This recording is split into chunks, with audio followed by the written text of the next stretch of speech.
if you remember, last week was about Hannah, and as long as she complained, she got nothing from God. But when she had an encounter with God, God changed her attitude, and then miracles started to happen for her.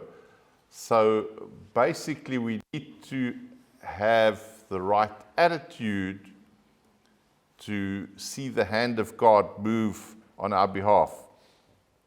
And I'm going to be reading from the book of Numbers, and in Numbers 16, the Israelites are complaining again. And this is what I've just told you, is when you've got that bad attitude, you're about to get nothing from God. So let's see what happened here. Numbers 16, verse 44. And Jehovah spake unto Moses, saying, get you up. Now, what does that mean, get you up? Does that mean lie down on the floor? Or no, get you up means get up. Get up and go or do something, but don't sit down or lie down. From among this congregation, that I may consume them in a moment. So what is God saying? Get away from this lot, because I'm going to kill them. That's what God is saying. And so what did Moses and Aaron do? And they fell upon their faces. Folks, I want you to be aware that they did the exact opposite of a direct instruction from God. I'm wanting you to understand that our attitude and the things that we do, and it can get an answer to prayer. This is really a continuation of last week. So our actions and our attitudes are important. But what a thing to do. Moses, what are you thinking? I don't know if I would have the guts to do that. If I had a clear instruction from God, if God said to me, get up and move out of the way, because I'm going to kill these people now, I think I would get up and run for my life.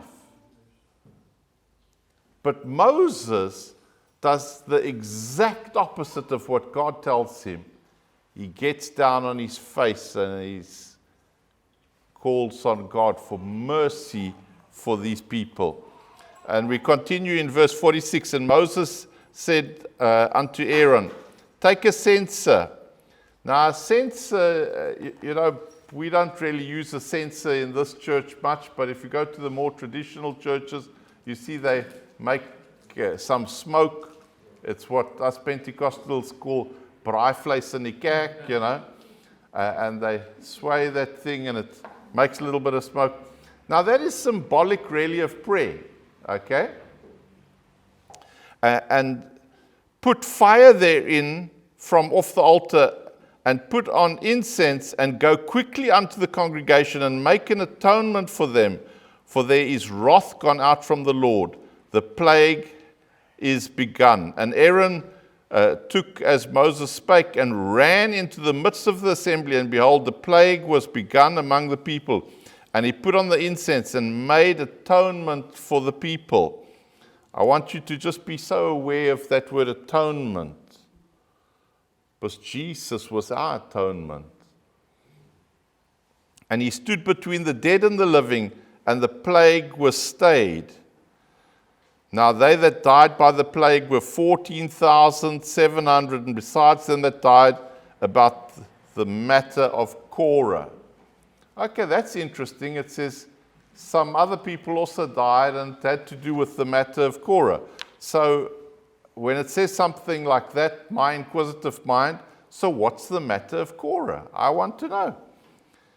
And then if you get to know the story of Korah at all, Korah was swallowed into the earth. So how many times have you read in the Bible of somebody being swallowed into the earth? I've never read of that before. It's only Korah that I see, Korah and his people, that this happened to. So I'm inquisitive like that. I want to go down this rabbit trail and see, where does this go to? So if you Google Korah, because Google is our best friend, it knows almost as much as my wife, there is not much information on Korah, okay? So go and Google Korah if you want to preach a sermon on Korah, and you'll see there's not much information on him. But if you are smart and you figure out that he comes from the family of Kohath, then you can find a wealth of information about him. Now you can start to dig into why did this happen the way it happened. Numbers 4 verse 4. This is the service of the sons of Kohath in the tent of meeting about the most holy thing. When the camp setteth forth, Aaron, so who is Aaron? Aaron's the high priest, okay? And his family of Korah. They're close family, like cousins. They're all priests. Just Aaron is the high priestly family, and the others are just regular priests. So Aaron shall go in, and his sons, and they shall take down the veil of the screen, and cover the ark of the testament with it, and shall put therein a covering of sealskin, and shall spread over it a cloth all of blue, and shall put in the staves thereof. So, folks, I'm just giving you a little background to the story. Who is Korah? He's family of the high priest. And what does the high priest do? When they're about to move, he goes into the tabernacle and he takes all these parts of the tabernacle that are used for worship, the table of showbread, the Ark of Covenant, the incense, all these things. He wraps it in sealskin. Now, why would you wrap it in sealskin? Maybe sealskin will keep it good and dry, don't you think? And then over that, they put this blue cloth. And they even put the staves in to carry it. You think they're getting ready to carry it now? They're going to move? No. And where Aaron and his sons have made an end of covering the sanctuary and all the furniture of the sanctuary, as the camp is set forward after that, the sons of Kohath shall come in to bear it. Okay? But they shall not touch the sanctuary, lest they die. These things are the burden of the sons of Kohath in the tent of meeting. Isn't this so interesting? That Aaron's family had to go in and wrap everything tight. And you'll see I'm going to continue reading. There's even more information. And I'm skipping some of the verses as well, because there's a lot of information here of exactly how this had to happen. Because we're going to speak about this character, Korah, in a minute. But to understand who he was, you need to understand who his cousins were and how this whole thing worked. Numbers 4 verse 19, but thus do unto them that they may live. Isn't that interesting? You have to do this whole thing, Aaron, that your cousins can live. Because if you don't do it like this, they're not going to live and not die. When they approach unto the most holy thing, Aaron and his son shall go in and appoint them every one to his service and to his burden. In other words, the sons of Aaron would go in, they'd wrap everything, then they'd go out and say, hey, cousin Buti, you come with me. And the other cousin will say, and you come with me. And now come and stand here and take hold of this pole here to move these implements. It was very precise how the Bible said all of this is to happen.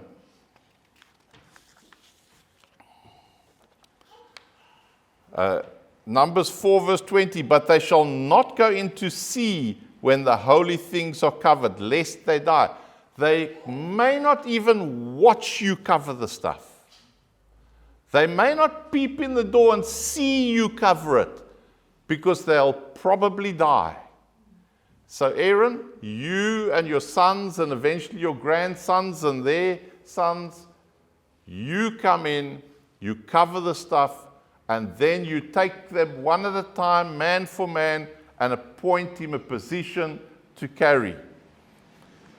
So now let's just look at Korah a little bit. Korah was the firstborn in his family, and in those days, firstborn meant something. It means more than what it means today, okay? So out of the sons of Korah, he should have been the main man that Moses appointed. But you know what? Moses didn't appoint him. He was just one of the regular carriers. One of his brothers was appointed as the main man, the overseer of the carriers. So here you have Korah, who's the firstborn in his family, and he's not in charge. And then once they're all in their position to carry, then Aaron's sons would say, okay, now ready, lift, walk, off you go.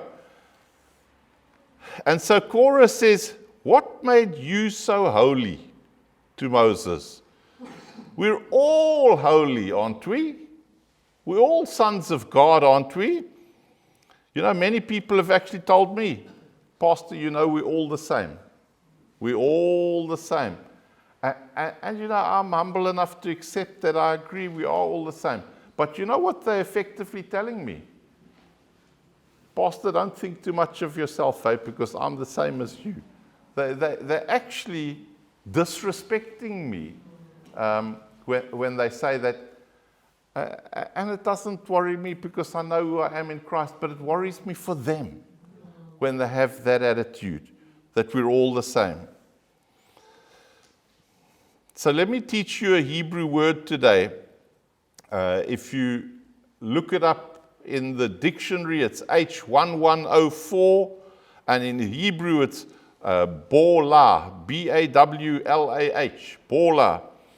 And it's a primitive root to make away with, specifically by swallowing, generally to destroy, to cover, to destroy, to devour, to eat up, be at end, spend up, or swallow down. So this is quite interesting. This word, Bawlah, is the Hebrew word that they translated for covered. The holy things must be covered. But it's an unusual word to use for covered because there's better Hebrew words for that. But in the Bible, in Numbers 4:20, they chose to use that word.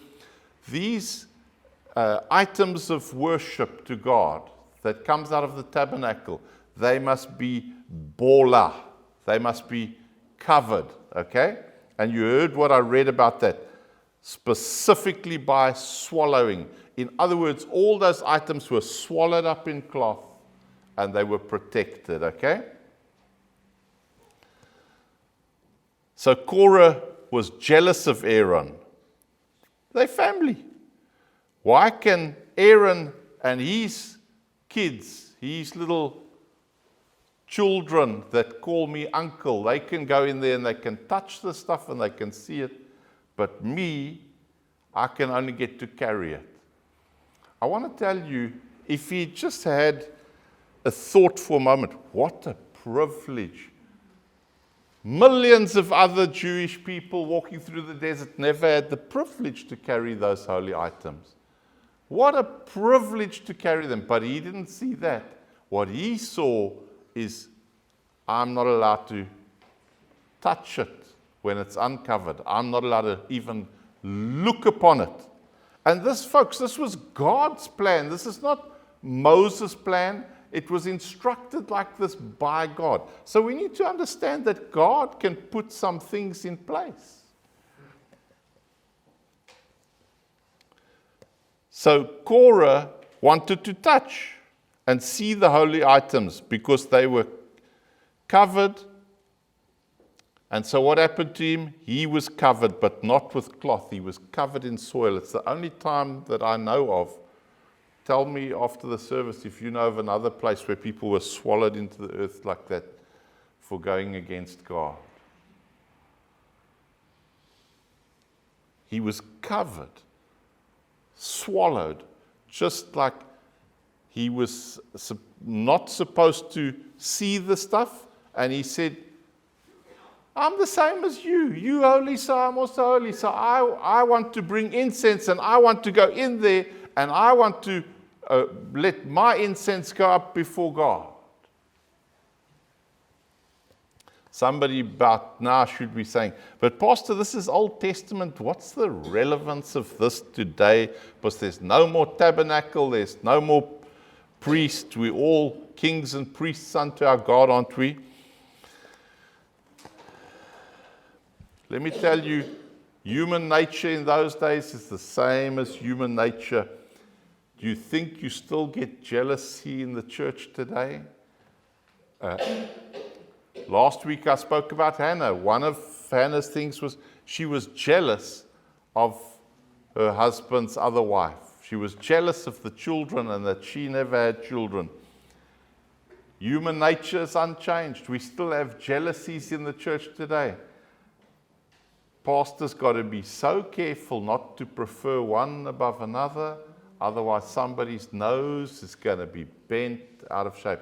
I'm preaching to somebody today. I don't know why God gave me this sermon, but one of you that's sitting here at least, God wanted you to get this, okay? I can tell you, just last week, somebody was unhappy about the way my wife did the announcements from the previous week or whatever, and went to go and tell somebody else. She didn't do a good job. Yeah? We have these things all the time, folks. You know? But Moses was Christ-like. Moses was willing to lay down his life for his brothers. Moses was willing to disobey God. I don't know how strongly I can say this, folks. If God tells me to get out the way he wants to kill a lot of you, I'm running for my life. No, I'm going to try not to, I promise, but the temptation will be there. Run for your life, Korea, run.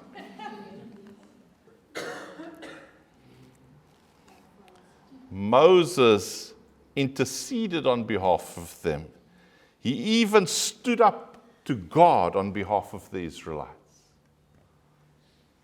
He challenged God. He said, God, you can't do that because you've brought these people out of slavery. Now, what's the rest of the world going to say if you destroy them? Come on, God, don't be silly now. You can't destroy these people. These are your people. How can you destroy them? God said to him, but I'll raise up another generation from you, your children. And Moses said, no, God, it doesn't work like that. These are your people. That is making atonement for them, eh? That is powerful.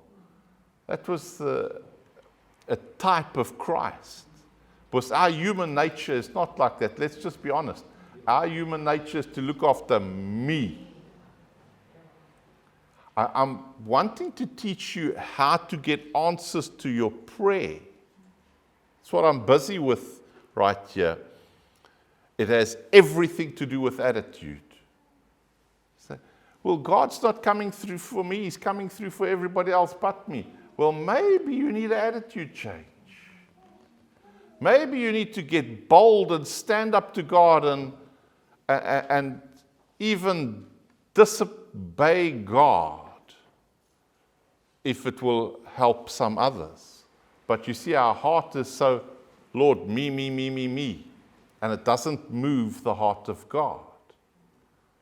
But when we will be like Moses and say, God, what about my brother or my sister? Or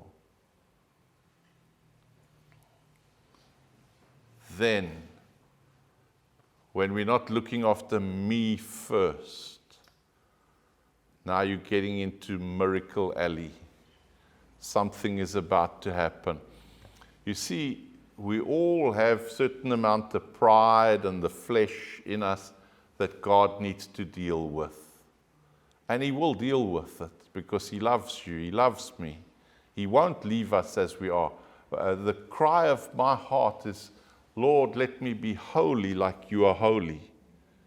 And when we can get to that place, when we can become Christ-like, then we're getting ready for a miracle, we're getting ready for revival.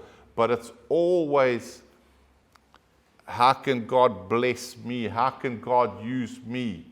That attitude of Korah, of God, why did you prefer those guys above me? We cousins, God, like God didn't know.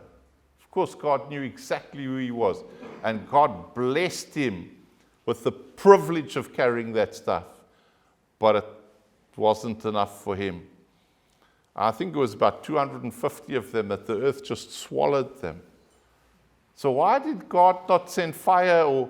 No, because the very thing that they broke was the swallowing of the covering, and so they had to be covered.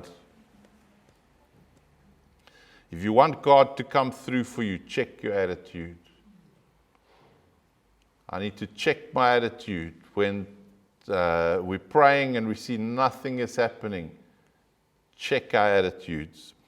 Hebrews 2 verse 17, wherefore in all things it behoved him to be made like unto his brethren, that he might be merciful and faithful, high priest in things pertaining to God, to make reconciliation for the sins of the people.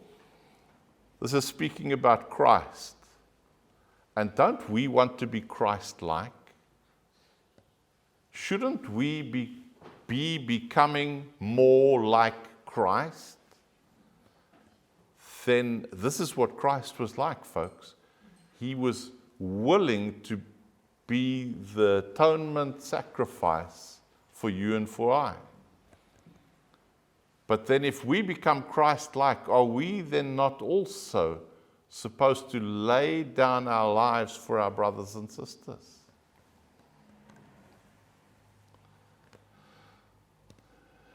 Be merciful and faithful. My prayer today is, Lord Jesus, help me to be more like you. Help the Key Church to be more Christ-like. And/or Moses. Moses was a great example of laying down his life, not wanting to be first, willing to take second place, having an attitude that releases miracles in the atmosphere. I want to tell you that God is not short of miracles. God is not bankrupt. He's got plenty of miracles lined up. When we're not seeing miracles as we should, the fault is not with God, it's with His church. Our country's in a mess. It's not the ANC to blame, or the DA, or any of the other parties. It's the church. Because we've had a wrong attitude. Sometimes I might feel like calling fire on some of these politicians. Moses would have said, rather strike me with fire, but spare them, Lord, that they might be saved. We have bad attitudes, guys. Bad attitudes that God needs to change. Philippians 2:1. If there is therefore any exhortation in Christ, if any consolation of love, if any fellowship of the Spirit, if any tender mercies and compassions, make full my joy, that you be of the same mind. Be of the same mind, having the same love, being of one accord, of one mind. Doing nothing through faction or through vain glory, but in lowliness of mind, each counting the other better than himself.